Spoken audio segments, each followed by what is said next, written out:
बिस्मिल्लाहिर्रहमानिर्रहीम। अस्सलाम वालेकुम। एहसास दुनिया का खूबसूरत तरीन और ताकतवर रिश्ता है। ये रिश्ता किस कदर मजबूत और ताकतवर है जानते हैं इस वीडियो में। तो मेरे चैनल को सब्सक्राइब करें और वीडियो को लास्ट तक ज़रूर देखें। अल्लाह ताला ने इस दुनिया में बेशुमार रिश्ते पैदा किए। बहन भाई का रिश्ता, वालिदैन का रिश्ता, औलाद का रिश्ता, मियाँ बीवी का रिश्ता जो कि खूबसूरत तरीन रिश्ता है। ये सब वो रिश्ते हैं जो अल्लाह ने इंसानों के लिए इस दुनिया में बनाए। ये वो रिश्ते होते हैं जो इंसान के करीब तरीन होते हैं।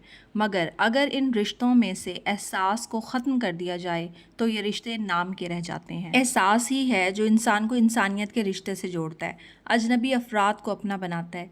एहसास जब किसी रिश्ते में शामिल हो जाए तब ऐसे रिश्ते मौत की आगोश में जाकर भी ज़िंदा रहते हैं और दुआओं में शामिल रहते हैं। दीन इस्लाम हमें एहसास की तरबियत यूँ देता है कि तमाम मुसलमान आपस में भाई भाई हैं। यहाँ तक कि अगर एक मुसलमान भाई को तकलीफ़ हो तो दूसरा भाई उसकी तकलीफ़ महसूस करे और जहाँ तक मुमकिन हो अपने भाई की तकलीफ़ दूर करने की कोशिश करे, उसकी मदद करे। यहाँ तक कि किसी मुसलमान के रास्ते में पड़ा पत्थर ही क्यों ना हटाना पड़े। मगर अफसोस कि इस नफसा नफसी के आलम में अब ये बातें नाम ही को रह गई हैं। एक वो दौर था जब लोग कच्चे मकानों में रहकर भी मन के सच्चे और एहसास करने वाले हुआ करते थे। एहसास का ये आलम हुआ करता था कि पड़ोसी तक का हाल पूछा जाता था, रिश्तों को दिल से निभाया जाता था, लोगों के दुख सुख सब साझे थे। उस वक्त अगर किसी के घर मेहमान आ जाता तो घर वालों के अलावा वो मेहमान पूरे इलाके का मेहमान तस्वुर होता। ना सिर्फ घर के लोग बल्कि सब पड़ोसी उसकी मेहमान नवाजी में कोई कमी न रखते। अगर यूं कहा जाए कि छोटे घरों में बहुत बड़े दिल वाले दिलों में राज कर गए तो ये कहना गलत नहीं होगा। मगर अब वक्त बदल चुका है, हर बंदा जैसे बदल चुका है। बड़े बड़े घरों की बड़ी बड़ी ऊंची दीवारों के पीछे लोग जैसे छुप कर रह गए हैं और एहसास बेहिसी की चादर में कहीं छुप गया है। आज इंसान अपनों के दरमियान रहकर अपनों को ढूंढ रहा है। एहसास को मोहब्बत की पहली सीढ़ी भी कह सकते हैं, जिस पर चढ़ते चढ़ते इंसान इंसानियत की उस मिराज तक जा सकता है। और अल्लाह का पैगाम भी यही है कि इंसान अपनी ज़ात के अलावा अपने अतराफ रहने वालों को अपनी ज़ात से फ़ायदा पहुँचाए।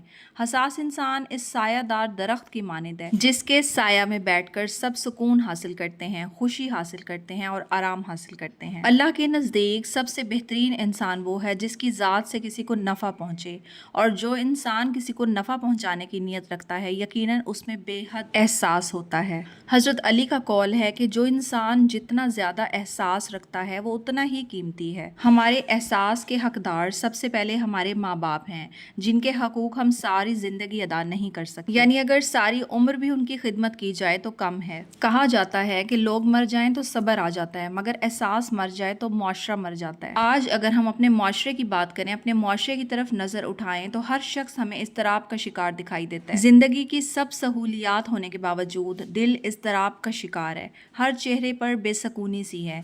ये दिली सुकून कैसे मिले?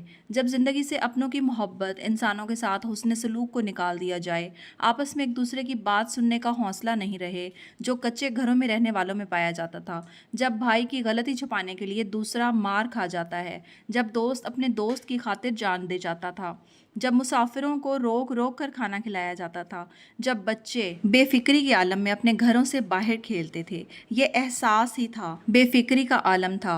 बच्चा अपने घर के सामने महफूज रहता था, वो लोगों में बाआसानी खेल सकता था, बाहर के माहौल में निकल सकता था। ये एहसास ही था जो एक दूसरे की खुशियों में शरीक होते। आज सब अपनी अपनी खुशियाँ एक दूसरे से छुपा रहे हैं। सब एक दूसरे से आगे निकलने के लिए एक दूसरे को धक्का देकर कुचल कर आगे बढ़ने को तैयार हैं। यहाँ पर मेरा मकसद मुआशरे के तमाम लोगों के बारे में बात करना नहीं, बल्कि उन चंद लोगों के बारे में बात कर रही हूँ जिनके अंदर एहसास ख़त्म हो चुका है, जो कि मुआशरे में इंतशार फैलाने का सबब बने हुए हैं। हमारा दीन हमें हुस्न सलूक का दर्स देता है। अपने हुस्न सलूक से, अपने अच्छे अखलाक से ज़िंदगी के इस मुख्तसर सफ़र में सबको अपना बनाएं। अपनी ज़ात से जिस कदर मुमकिन हो सके दूसरों को फ़ायदा पहुँचाएँ। खुद को इस काबिल बनाएं जिनके साथ लोग बैठना पसंद करें, खुशी महसूस करें, आपकी मौजूदगी में अपने आप को महफूज महसूस करें। और ये सब उसी वक्त मुमकिन है जब दिलों में एक दूसरे के लिए एहसास हो।